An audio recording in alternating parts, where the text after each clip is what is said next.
एक बार इंडिया का air pollution का मैप देखो। यहाँ मैं किसी स्टेट की बात नहीं कर रहा हूँ बल्कि पूरे देश की बात कर रहा हूँ। और सच ये है कि पूरा इंडिया ही हैजर्डस रीजन के अंदर लाई करता है।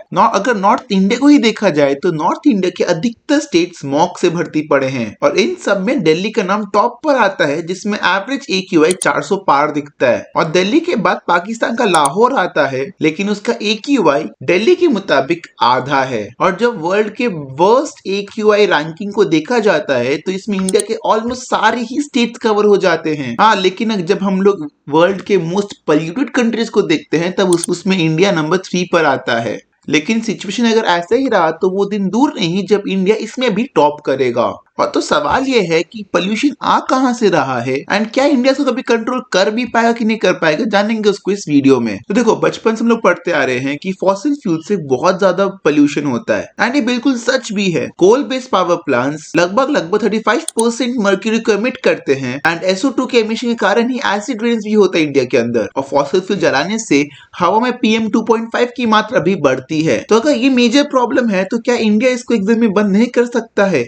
बंद जरूर कर सकता है, लेकिन हमें पता होना चाहिए कि इंडिया का इलेक्ट्रिसिटी में लगभग 70% कंट्रीब्यूशन इसी फॉसिल फ्यूल या फिर कोल बर्निंग का ही है। और अगर कोल बर्निंग को एकदम से बंद कर दिया जाता है तो आधा से ज्यादा इंडिया अंधेरे में डूब जाएगा। तो प्रोबेबल सोल्यूशन क्या हो सकता है कि हमें ऑल्टरनेटिव्स खोजने पड़ेंगे इलेक्ट्रिसिटी के लिए, रादर कोल बर्निंग को एकदम से बंद करने के लिए। अगला है industrial waste and emission. And हम लोग को पता है कि इंडस्ट्रीज जितना पोल्यूशन हवा में फैलाती है उतना कोई और अभी फैला नहीं सकता है। इंडस्ट्रीज मेनली कोल और वुड को यूज करती है अपने प्रोडक्शन के लिए एंड उसके चलते हवा में PM 2.5 एंड PM 10 की मात्रा बहुत ज्यादा बढ़ जाती है। साथ ही साथ NO2, SO2, कार्बन मोनोऑक्साइड की मात्रा बढ़ जाती है, जिससे एसिड रेन्स एंड जानलेवा बीमारियां तक होती है। और इसका डायरेक्ट इम्पैक्ट पड़ता है हम सबकी आंखों पे, हम सबके गलों पे, हम लोग को ब्रीदिंग प्रॉब्लम हो सकता है और अस्थमा जैसी गंभीर बीमारियां भी हो सकती है। और इंडस्ट्रीज CO2 भी लार्ज अमाउंट में एमिट करती है जो ग्लोबल वार्मिंग और क्लाइमेट को बहुत ज्यादा इफेक्ट करता है।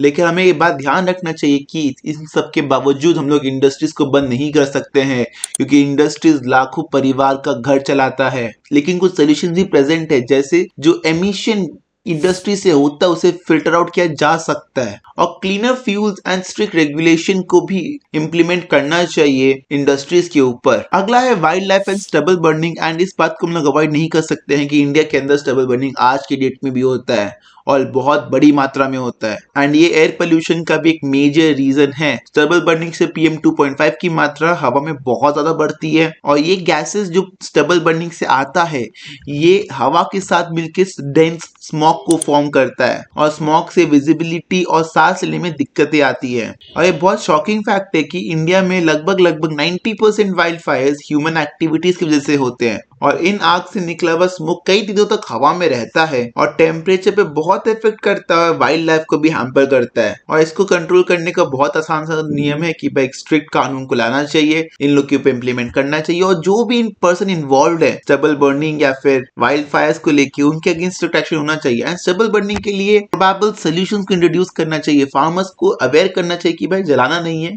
रिसाइकल भी किया जा सकता है। अगला है ट्रांसपोर्टेशन। आज की डेट में रोड पे व्हीकल दिन पे दिन बढ़ते जा रहे हैं, स्पेशली सिटीज में। और एक एवरेज कार इतना पोल्यूशन फैलाती है मानो एक इंसान ने 10 सिगरेट को फूका हो। और व्हीकल से कुछ हार्मफुल गैसेस निकलते जैसे कार्बन मोनोऑक्साइड हो गया, नाइट्रोजन ऑक्साइड्स हो गया, हाइड्रोकार्बन हो गया, PM 2.5 एंड PM 10। और इन सब में जब हेवी ट्रैफिक लगता है या कंजेशन लगता है तब वहां का AQI और स्मॉग दोनों ही एकदम वर्स्ट कंडीशन में पहुंच जाता है, क्योंकि वहां पे बहुत सारी व्हीकल्स रहती है और सब चालू रखते हैं अपने सिग्नल्स के ऊपर व्हीकल्स को। और इसका प्रोबेबल सोल्यूशन ये हो सकता है कि हम लोग को पब्लिक ट्रांसपोर्ट यूज करना चाहिए, कारपूल यूज करना चाहिए एंड पर्सनल व्हीकल कम से कम यूज करना चाहिए। रादर हम लोग को गवर्नमेंट या फिर पब्लिक व्हीकल्स पर ज्यादा रिलाई करना चाहिए। लेकिन सच्चाई तो ये भी है कि पब्लिक व्हीकल्स यूज करने लायक होते भी नहीं कई बार। अगला है ओपन बर्निंग। इंडिया में आधा से ज्यादा लोग जब कचरा बाहर फेंक देते हैं या एक जगह पे कचरा इकट्ठा हो जाता है तो लोग बिना सोचे समझे वहां पे आग लगा देते हैं, सोचते कि भाई कचरा जल जाएगा तो भाई उनके आगे से गंदगी कम होगा। लेकिन एक गंदगी हटाने के लिए वो लोग दूसरा पोल्यूशन को फैलाते हैं, जिससे एयर पोल्यूशन और खराब होता है। अगर हम लोग इस एग्जाम्पल समझे कि दिल्ली में लगभग 9500 टन ऑफ गार्बेज हर रोज प्रोड्यूस होता है एंड उसमें से अगर 1% या 0.5% गार्बेज को भी जला दिया जाता है तो हवा में PM 2.5 की मात्रा, कार्बन मोनोऑक्साइड और बहुत सारे हार्मफुल गैसेस की मात्रा एक साथ में बढ़ जाती है। और इससे क्या क्या हो सकता है, तुम्हें कैंसर हो सकता है, लिवर की प्रॉब्लम्स हो सकती है, इम्यून सिस्टम वीक हो सकता है तुम्हारा, तुम लोग का रिप्रोडक्टिव में इश्यूज आ सकता है और नर्वस सिस्टम बहुत डैमेज हो सकता है। और इसके बाद सिर्फ हॉस्पिटल का बिल बढ़ने वाला है। और अगर लार्ज स्केल की बात की जाए तो इसमें आइस कैप मेल्ट हो सकता है और क्लाइमेट में बहुत चेंजेस आ सकते हैं। क्लाइमेट चेंज हो सकता है, गर्मी ज्यादा पड़ सकती है, ठंड ज्यादा पड़ सकती है और भी बहुत कुछ इफेक्ट्स आ सकता है। एसिड रेज हो सकता है। और इसका सोल्यूशन क्या हो सकता है कि भाई इंडिया को प्रॉपर वेस्ट मैनेजमेंट पे ध्यान देना पड़ेगा। दिल्ली में ढेर लगते हैं कचरों के, ग्राउंड लेवल तक लोगों को अवेयर करना पड़ेगा कि जलाना नहीं है कचरों को और उसे प्रॉपर रिसाइकल करना है। और ये इस टाइप का पोल्यूशन हम लोग 100% तक कंट्रोल कर सकते हैं, लेकिन फिर भी हम लोग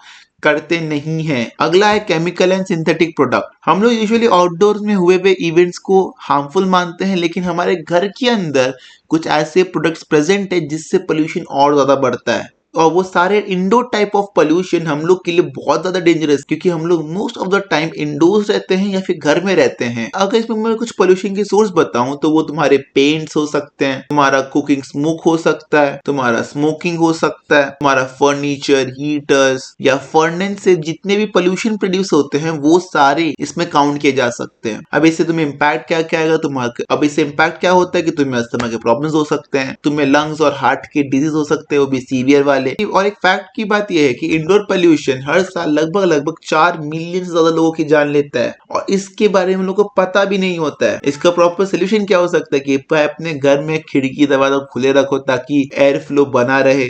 तुम लोग को अपने घर का एयर क्वालिटी या फिर इंडोर एयर क्वालिटी को भी मेंटेन करके रखना पड़ सकता है।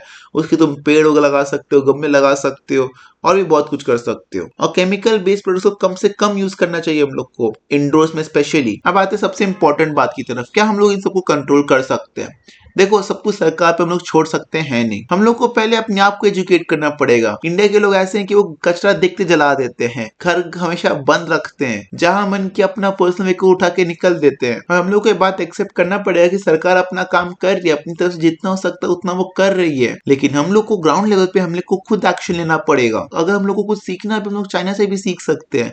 कुछ साल पहले चाइना की बीजिंग का भी सेम ही हाल था। कट टू टुडे चाइना का बीजिंग का एयर क्वालिटी एकदम इंप्रूव हो चुका है, क्योंकि उन्होंने वहां पे स्ट्रिक्ट पॉलिसीज लगाई हैं, टेक्नोलॉजी का इस्तेमाल किया है सिर्फ साफ हवा पाने के लिए। और सिर्फ एयर प्यूरिफायर खरीदना एक सोल्यूशन नहीं हो सकता, वो सिर्फ हमारे घर के लिए है, लेकिन बाहर के लिए भी हमें सोचना पड़ेगा।